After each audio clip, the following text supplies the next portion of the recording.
మార్చి తన ప్రార్థన ద్వారా దేవుడు మార్చి ఒక గొప్ప దైవ సేవకుడిగా చేశారంటే చాలా చాలా గొప్ప విషయం. అందుకే మనం చేయాల్సిందల్లా ఒకటే, ఏంటంటే నా నాన్న మారు మనసులో నువ్వు తాగుడు మానే, నువ్వు తిరుగుడు మానే, నువ్వు ఆ పనులు నువ్వు చేసే చెడ్డ పనులు మానే అంటే డైరెక్ట్ ఎవరు మానరు.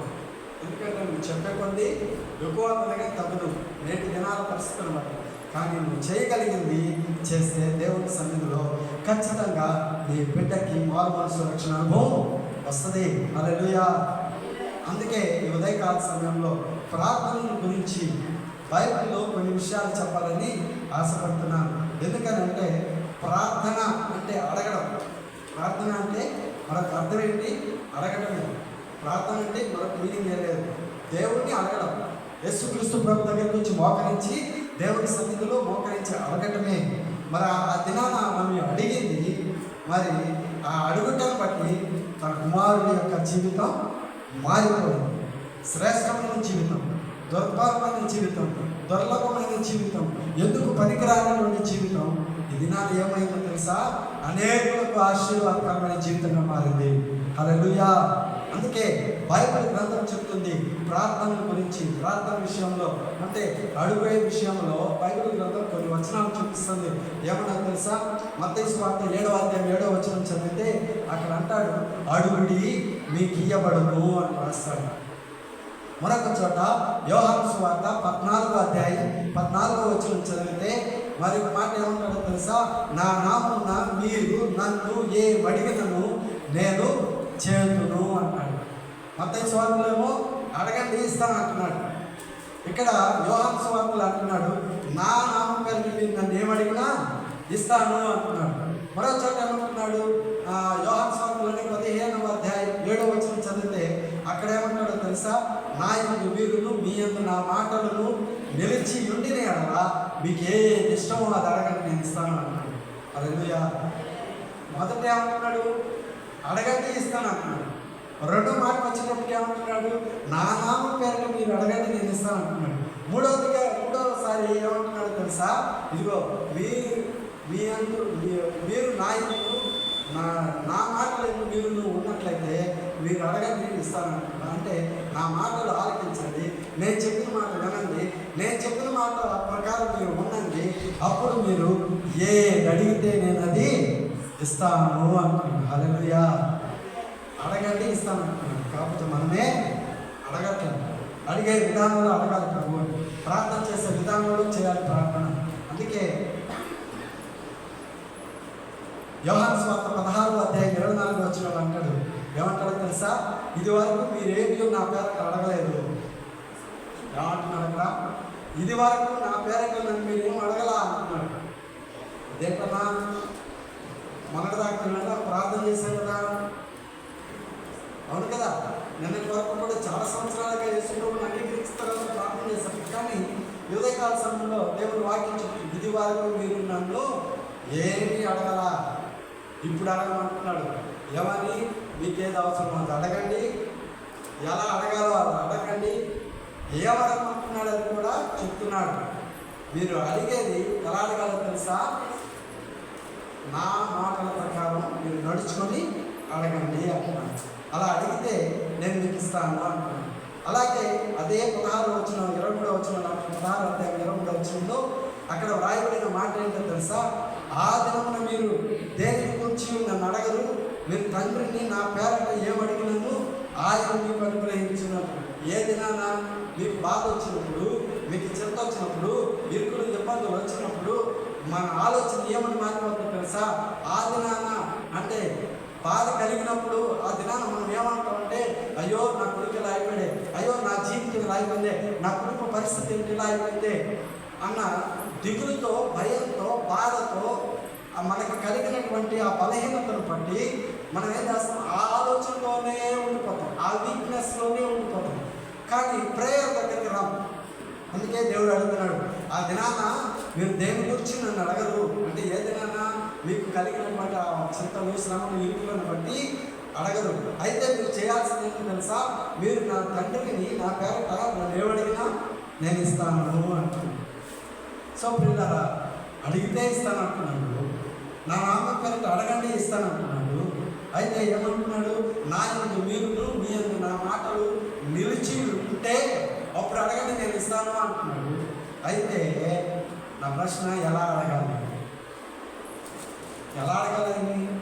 అని అంటే కొన్ని విషయాలు ఒక 4 రెఫరెన్స్లు చూపించి ప్రార్థన ఇస్తాను. ఎలా అడగాలయ్యా అని అంటే మార్కు సువార్త 11వ అధ్యాయం 24వ వచనం చదివితే అక్కడ వ్రాయబడిన మాట, మార్కు 11:24 అడిగితే అక్కడ వ్రాయబడిన మాట ఏంటో తెలుసా?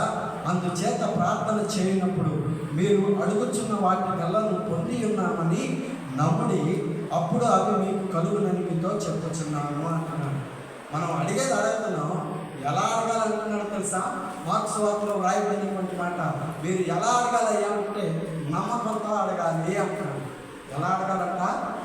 నమ్మకంతో అడగాలి. అడగతాం సాధారణంగా, ప్రార్థనకి అయితే వస్తాం, ఆ ప్రార్థనలో నమ్మకం ఉండదు, ఆ ప్రార్థనలో విశ్వాసం ఉండదు, ఆ ప్రార్థన ఆ దేవుడు అంగీకరిస్తాడో లేదో, ఆ ప్రార్థనకు జవాబు ఇస్తాడో లేదో అన్న బలహీనమైన ఆలోచనలతో వస్తాం మన మందిరానికి. అందుకే మన ప్రార్థన దేవుడు ఆరాధించట్లా. అందుకే ఉదయకాల సమయంలో అంటున్నాడు, ఇదిగో మీరు నన్ను అడగండి. ఏ రీతిగా అడగాలో తెలుసా? నమ్మకంతో అడగండి, నేను ఇస్తాను. అదే నమ్మకంతో ఒక ఆదాయ మరి దేవుడి సన్నిధికి పోయి అదే నమ్మకంతో అడిగింది, దేవుడు శ్రేష్టమైనటువంటి కుమారుడిని ఇచ్చాడు. ఎవరన్నా మీకు అందరికీ తెలుసు, అన్న ఏం చేసింది? గొడ్రాలు, అవమానాలు కలిగినాయి, నిందలు కలిగాయి. ఇదిగో తన కుటుంబంలో, కుటుంబం బయట, సమాజంలో ఎన్నో అవమానాలు. ఈమె గొడ్రాలు అని. కానీ ఆమె ఏం చేసిందంట? దేవుడి మీద నమ్మకంతో మందిర ఆవరణలో కూర్చొని ప్రార్థన చేయడం మొదలుపెట్టింది. దేవుడు ఏం చేశాడు? శ్రేష్టమైనటువంటి కుమారుడిని ఇచ్చాడు. హల్లెలూయా. మరొక మాట చూపిస్తాను. మత్తయి సువార్త 6వ అధ్యాయం 7-8 వచనాలు. మత్తయి సువార్త 6వ అధ్యాయం 7-8 వచనాలు. ఆ వచనాలు చదివితే, మరియు మీరు ప్రార్థన చేయనప్పుడు వ్యర్థమైన మాటలు వచింపవద్దు, విస్తరించి మాటలాడటం వలన తమ మనవి వినబడునని వారు తలంచుచున్నారు. మీరు వారి వలె ఉండకండి. మీరు మీ తండ్రిని అడగకముందే మీకు అక్కరగా ఉన్నవేవో ఆయనకు తెలియను అంటున్నాడు. అంటే పిల్లరా, రెండవ మాట ఇక్కడ ఏమంటున్నాడు తెలుసా? మీరు అడగాల్సినవి నిశ్చయత కలిగి అడగండి అంటున్నాడు. రెండవ మాట ఏమంటున్నాడు? మీరు అడగాల్సినవి నిశ్చయంగా అడగండి అంటున్నాడు. అంటే ఉదాహరణకి ఇలా చెప్తాను, నాకు 100 రూపాయలు అవసరమైంది, ఒక 100 రూపీస్ అవసరమైంది. నేను ఇప్పుడు ఓ బ్రదర్ను, లేకపోతే సిస్టర్ను, నాకు తెలిసిన వాళ్ళని నేను 100 రూపాయలు అడగాలి. ఇప్పుడు నేను అడగాలనుకో, ఆ అడిగేది నేను డైరెక్ట్గా వెళ్ళి, సిస్టర్ విద్యా sister, I want 100 rupees, please help me అని అడిగితే డైరెక్ట్ ఆన్సర్. నేను అలా అడగను అనమాట. ఏం చేస్తాను? Sister, how are you, how is your husband, how is your Ravi brother, so how is your children, how is your life, how అని మరి ఆ విషయాలు ఈ విషయాలు అన్ని లాస్ట్లో విసుగొచ్చేసి చాలాసేపు మాట్లాడి తర్వాత లాస్ట్లో అడిగే సమయానికి, okay brother, I have some work, so please thank you, I'm going అనేసి ఆమె. ఇక అసలు విషయం ఏమైంది? పక్కన పడిపోయింది. అంటే అడగాల్సింది నేను అడగలేదు, అడగకపోయి ఇంకా మిగతా విషయాలన్నీ మాట్లాడుతున్నాను. సమయం అయిపోయింది. ఏమైపోయింది? వెళ్ళిపోయింది. ఇక నేను అడగాల్సింది అడగలేకపోయాను. మన జీవితంలో మన ప్రార్థన కూడా అలాగే జరుగుతుంది. ఏమనంటే మనం ప్రార్థన విజ్ఞాపన దేని గురించి ప్రభు సన్నిధిలో మొరపెట్టాలనుకున్నామో దాని గురించి అడగడానికి ముందే మనం విస్తారమైన మాటల చేత ప్రభువుని స్తుతించి టైం వేస్ట్ చేసి లాస్ట్ అసలు విషయానికి వచ్చినప్పటికీ ఆ టైం కాస్త అయిపోతుంది, ఆమె అనేసి వెళ్ళిపోతాం. ఇంకా ప్రార్థన వ్యర్థమైపోయింది. అందుకే దేవుడి వాక్యం చెబుతుంది, నువ్వు అడగాల్సింది ఏదో నిశ్చయంగా దేవుడి సన్నిధిలో యథార్థంగా అడిగేయి అని దేవుడి వాక్యం చెబుతుంది. అలా అడిగినటువంటి ఒక వ్యక్తిని జ్ఞాపకం చేస్తాను. ఆ వ్యక్తి ఎవరో కాదు, దానియేలు ఏం చేశాడంట? వారికి వచ్చినటువంటి సమస్య నుండి బయటపడటానికి మేడగదికి వెళ్ళాడు. యెరూషలేము తట్టు కిటికీ ఓపెన్ చేసి ఉండగా మరి వెళ్ళి మోకరించాడు. డైరెక్ట్గా దేవుడితో మొరపెట్టడం మొదలుపెట్టాడు. ప్రభువా, ఇదిగో నెబుకద్నెజర్ రాజు కోపం వచ్చింది, ఆ రాజు భయంకరంగా ఉన్నాడు, ఉగ్రుడైపోయినట్టున్నాడు, ఇదిగో మమ్మల్ని అందరినీ చంపేస్తున్నట్టున్నాడు, ఇదిగో ఆయనకు వచ్చిన కళ ఏందో నాకు తెలియదు, ఆ కళభావం ఏందో తెలియదు, కళలను కళ భావాలను చెప్పగలిగే దేవుడు నువ్వొక్క మాట్లాడు ప్రభువా అని డైరెక్ట్గా ప్రార్థన చేయడం మొదలుపెట్టాడు. వెళ్ళి ఏం అడగాలో దాన్ని అడగడం మొదలుపెట్టాడు. దేవుడు ఏం చేశారంట, వెంబటే దానియేలుకి చూపించాడు. నెబుకద్నెజర్ రాజుకు వచ్చిన కళ చూపించాడు. ఆ కళ యొక్క భావం ఏందో చూపించాడు. హల్లెలూయా. అందుకే మనం అడగాల్సింది ఎలా అడగాలంట, ఒకటి నమ్మకంతో అడగాలి, రెండు నిశ్చయత కలిగి అడగాలి. మూడో మాట చూపిస్తాను. రోమీయులకు రాసిన పత్రిక 12వ అధ్యాయం 12వ వచనం. రోమీయులకు రాసిన పత్రిక 12వ అధ్యాయం 12వ వచనంలో రాయబడిన మాట ఇదిగో అంటున్నాడు, నిరీక్షణ గలవారమై సంతోషించుచు, శ్రమ యందు ఓర్పు గలవారమై, ప్రార్థన యందు పట్టుదల కలిగి ఉండండి అంటున్నాడు. మనం అడగాల్సింది ఎలా అడగాలంటే మూడో మాట, పట్టుదలతో అడగాలి. ఎలా అడగాలి? పట్టుదలతో అడగాలి, వదిలిపెట్టకూడదు. దానికి ఒక చక్కని ఉదాహరణ ఎవరు చూపించుకోవచ్చు? యోసేపుని. యోసేపు యాకోబు? యోసేపుని చూపించవచ్చు. మరి దేవుడు ఆయన పేరు కూడా మార్చేస్తాడు కదా, ఇక మీద నీ పేరు యాకోబు కాదు, ఇశ్రాయేలే. కాబట్టి యాకోబు జీవితంలో యాకోబు ఏం చేశాడంట, పట్టుదల కలిగిన ప్రార్థన చేశాడు. తను కలిగిన భయాన్ని బట్టి మనం చెప్పాను కదా, యాకోబు ఏం చేశాడంట, తన అన్నను మోసం చేసి, యాకోబు అంటే మోసగాడన్నాడు. మరి తన అన్నను మోసం చేశాడు, తండ్రిని మోసం చేశాడు, కుటుంబంలో మోసం చేసి వెళ్ళిపోయాడు. ఆశీర్వాదాలు, దొంగ ఆశీర్వాదాలు పొందుకుని వెళ్ళిపోయాడు. కానీ దాన్ని బట్టి ఆయన పొందవలసినటువంటి పొందుకున్నాడు. కానీ అయినా దేవుడు విడిచినట్లా ఆశీర్వదించాడు. తిరిగి దేవుడు మాట్లాడి ఆయన ఏమంటున్నాడు తెలుసా, నీ స్వదేశానికి, నీ సొంత ఊరికి నువ్వు వెళ్ళు అన్నాడు. మరి వెళ్ళు అన్నప్పుడు తన ఆస్తిపాస్తులను, తన ఇద్దరు భార్యలను, తన దాసీలను, ఆస్తిపాస్తులన్నీ తీసుకొని సొంత ఊరికి బయలుదేరాడు. బాగానే ఉండి యొప్పేకి రేవు దగ్గరికి వచ్చినప్పటికీ మరి ఎదురుగా యెరూషలేము దూరంలో తన అన్న ఏసావు వస్తా ఉన్నాడు. తన అన్న ఏసావు వస్తుంటే వాళ్ళ అన్నను చూసి ఇక్కడ ఆయనకి హార్ట్ డబ్బా డబ్బా డబ్బా డబ్బా కొట్టుకోవడం మొదలుపెట్టింది. దేనికి తెలుసా, ఒకప్పుడు చిన్నతనంలో తన అన్నను మోసం చేసి వచ్చాడు. సో అన్నను చూశాడు. ఈయన ఏమనుకుంటున్నాడు, తన అన్న పరివారంతో రావడం చూసి అమ్మో నన్ను చంపడానికి వస్తున్నాడు మా అన్న అనుకున్నాడు. కానీ అక్కడ ఆలోచన వేరు. కానీ ఆ అన్న చంపడానికి వస్తున్నాడన్న భయం కలిగింది. కాబట్టి ఏం చేశారో తెలుసా, ఆ యొప్పేకు రేవుని, ఆ రేవు అవతలకి అందరినీ దాటించి మీరు ముందు వెళ్ళండి, నేను తర్వాత వస్తాను, పదండి ముందుకి అన్నాడు. అటు బాధించి ఆ యొప్పేకు రేవు దగ్గర ఏం చేశారంట, వెంబటే మోకరించాడు, ప్రార్థన చేయడం మొదలుపెట్టాడు. ఏమని ప్రార్థన చేశారంట, నన్ను ఆశీర్వదిస్తేనే కానీ నేను విడిచిపెట్టను అని ప్రార్థన చేశాను. యా తెల్లాడుతుంది నాయన, నన్ను వదిలేయ్యా, నేను పోవాలి అంటున్నాడు. ఒక పక్క దేవుడు లేదు నన్ను ఆశీర్వదిస్తే నేను వదిలిపెడతా, లేకపోతే వదిలిపెట్టను అన్నాడు. అప్పటికి వదిలేస్తాడని ఏం చేశాడంట, తొడగుంటి మీద కొట్టాడంట దేవుడు. అయినా అట్టను వదిలేస్తాడు, వెళ్ళిపోదాం. కొట్టినా కూడా వదిలిపెట్టలా. ఏం చేస్తాడు, గట్టిగా పట్టుకున్నాడు. నువ్వు అంతనే చేయి, ఇంకేమైనా చేయి, నువ్వు నన్ను ఆశీర్వదిస్తేనే కానీ నేను నిన్ను విడిచిపెట్టను అన్నాడు. అంటే ఏమని అర్థం, దేవుడు పరీక్ష పెట్టాడు, అట్టను వదిలేస్తాడేమో. ఆ పరీక్షలో కూడా ఆయన ఏం చేశాడు, నెగ్గాడు. ప్రార్థన చేయడం మొదలుపెట్టాడు. సమయం అయిపోతుంది, ప్రార్థనతో గడిచిపోయింది, తెల్లారుతుందయా నువ్వు చేసిన ప్రార్థన దేవయ్యా ప్రార్థన చేసి చాలా వచ్చిన దేవుడు తెల్లారిన పర్వాలా, ఎండ వచ్చిన పర్వాలా, ఏమొచ్చిన పర్వాలా, నువ్వు నన్ను ఆశీర్వదిస్తేనే నేను పైకి లేస్తాను. అప్పుడు దేవుడు నీ పేరేంటి అని అడిగాడు. ఆయన ఏమన్నాడు, నీ పేరేంటి అన్నాడు.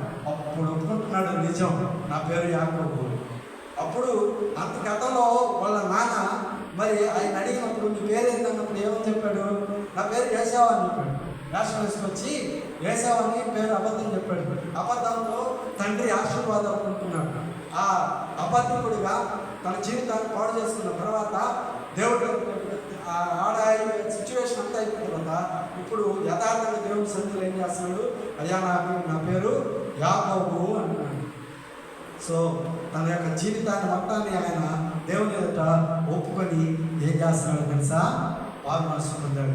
ఎప్పుడైతే తన జీవితాన్ని స్థితిని మార్చుకున్నాడో ఆ స్థితిని బట్టి దేవుడు ఆయన ఆశీర్వదించాడు.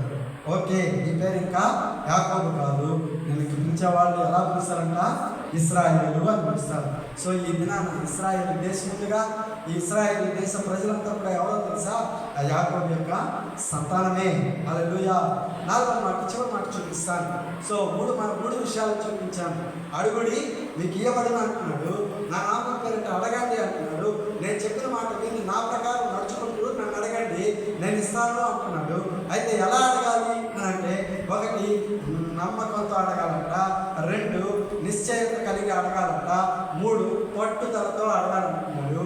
4వ మాట చూపిస్తాను, చివరి మాట.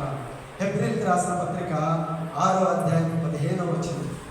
హెబ్రీయులకు రాసిన పత్రిక 6వ అధ్యాయం 15వ వచనం చదివితే అక్కడ అంటాడు, ఆ మాట నమ్మి అతడు ఓర్పుతో సహించి ఆ వాగ్దాన ఫలమును పొందెను అంటున్నాడు. ఆ మాట నమ్మి అతడు ఓర్పుతో సహించి ఆ వాగ్దాన ఫలమును పొందెను అంటున్నాడు. అంటే అక్కడ ఒక వ్యక్తి గురించి రాయబడింది, సమయం లేదు కాబట్టి నేను డైరెక్ట్గా ఆ మాటలకు అర్థాన్ని చెప్తున్నాను. మరి ఎలా అడగాలో తెలుసా, ఓర్పు కలిగి అడగాలి. మనకు లేదే కదా, మనకు లేదే అది అన్నీ ఉంటాయి కానీ మనకు ఓర్పు ఉండదు, ఓర్చుకోలేదు. ఎవరైనా అంటే ఓర్చుకోలేదు, అవును కదా. లేట్ అయిందంటే ఓర్చుకోలేదు, అవును కదా. వేరే విషయంలో ఓర్పు ఉండదు.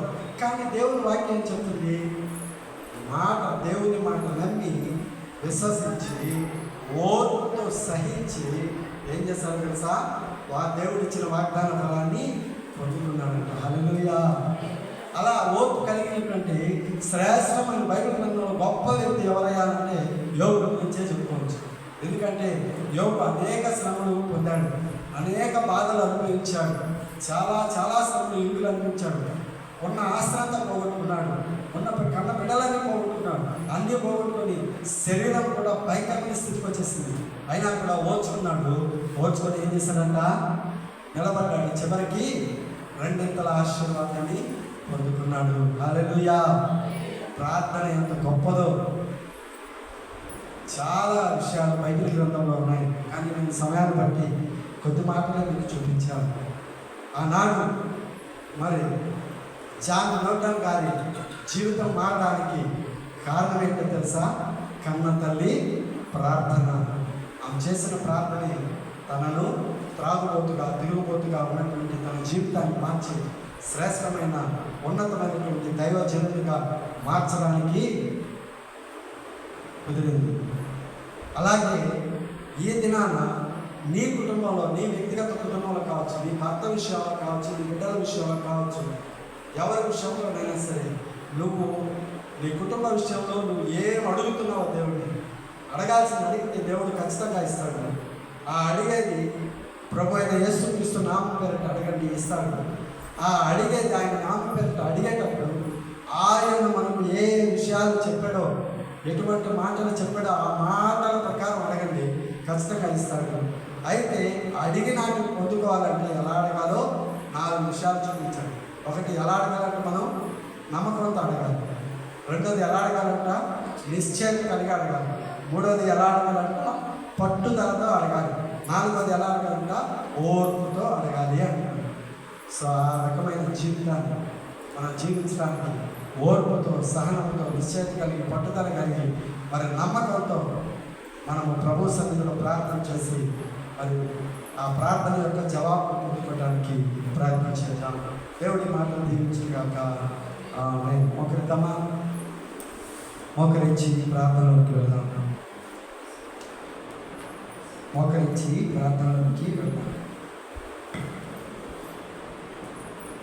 మరి